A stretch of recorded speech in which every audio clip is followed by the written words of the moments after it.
So the next thing that happened on Friday Night SmackDown, it was the main event. But before we talk about the main event, we did see them showing a replay of what happened on Raw with Seth Rollins and Shinsuke Nakamura.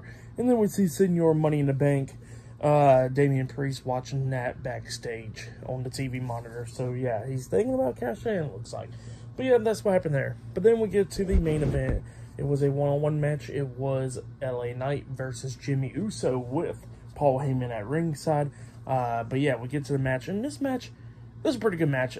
We see LA Knight beating down Jimmy Uso. At one point, he tries to hit a suplex on Jimmy, but Jimmy reverses it by landing on his feet. He then hits a super kick to LA Knight in the stomach, and then hits that punch to the face. And then he runs to LA Knight. LA Knight picks him up, hits the power slam onto him, and then he hits the big elbow drop onto Jimmy Uso.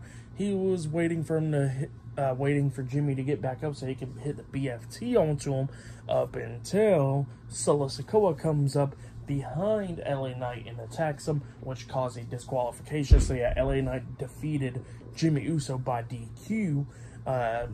Solo Sikoa starts beating down LA Knight, and then John Cena comes running down. So yeah, Cena runs down there, but Jimmy Uso and Solo Sikoa quickly got out the ring. So yeah, John Cena, LA Knight's inside the ring, and then we see Jimmy Uso, Solo Sikoa, and Paul Heyman, the Bloodline, standing outside the ring.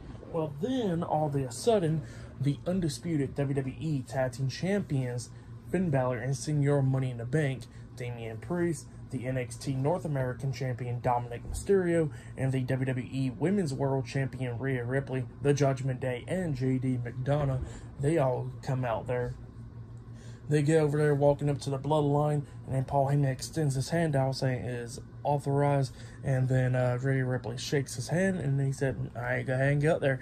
And then we see the Bloodline and the Judgment Day standing on the ring apron, and then all of a sudden, when they're about to get into the ring to beat down John Cena, LA Knight, all of a sudden, Jey Uso comes out there. So he gets into the ring, and then, you know, still numbers right there, and then Cody Rhodes makes his way out there. So yeah, now we got 4 guys out there in the ring, and then the Judgment Day and the Bloodline standing outside the ring ready to fight.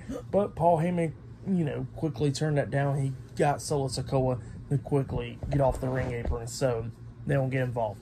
But then everybody else gets into the ring, and they start going at it and everything, beating each other down, like Jimmy Uso and all them hitting the Judgment Day and all that stuff. They're hitting big cross bodies and stuff outside the ring, like Jimmy jumping over the top rope onto him, and Cody Rhodes hitting the suicide dive onto him. So yeah, a bunch of that stuff is going down outside of the ring.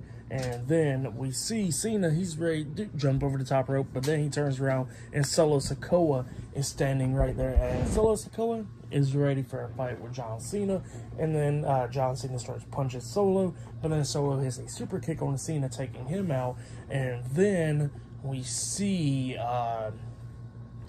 LA Knight get into the ring, and then he says, across his line, I'm going to beat you down. And then Solo tries to hit the Samoan Spike on the LA Knight.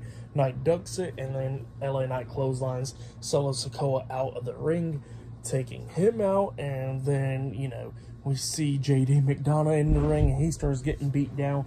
He gets hit with a BFT by LA Knight, and then JD got back up to his feet, and then he gets hit with a super kick by Jey Uso. And then he got back up to his feet again. Cena picks him up, hits a front suplex onto him, but then hits the 5-knuckle shuffle onto JD McDonough. But while all this stuff is going down, the Judgment Day and the Bloodline standing on the, you know, standing up top of the ramp and stuff. So yeah, they ain't dealing with this. And Cena hits the 5-knuckle shuffle onto JD McDonough, and then he waits for him to get back up, picks him up on his shoulders, hits the attitude adjustment onto him, and then JD got back up again, and then he just gets hit with the crossroads by Cody Rhodes, and it was pretty brutal. Like, JD sold the hell out of that, which was really nice. And yeah, John Cena, Cody Rhodes, LA Knight, and Jey Uso standing tall. So yeah, that's what happened there. Pretty good stuff though. For the match, what happened after the match, I'll give it all 3 stars. That's why I'll give it. Didn't really.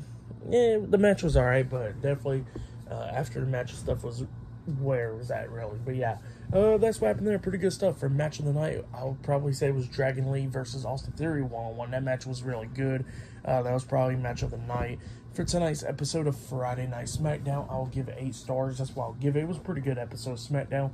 Next week on SmackDown, they got Roman Reigns returning. Triple H will be up there. And yeah, just a lot more other stuff. But yeah, that was Friday Night SmackDown right there. I'll be talking about Fastlane tomorrow night, so yeah, look out for that. I already got my Fastlane's predictions up there, so yeah, go check it out if you haven't yet. Like, subscribe to Team W Wrestling on YouTube, subscribe to my other channel, Word of Chris, and subscribe to this channel, Chris Videos, and follow me on Twitter, Instagram, and both of my TikToks. I'll be down there in the description box, and I'll see you guys later for tomorrow night's Fastlane. See you guys later. Until then.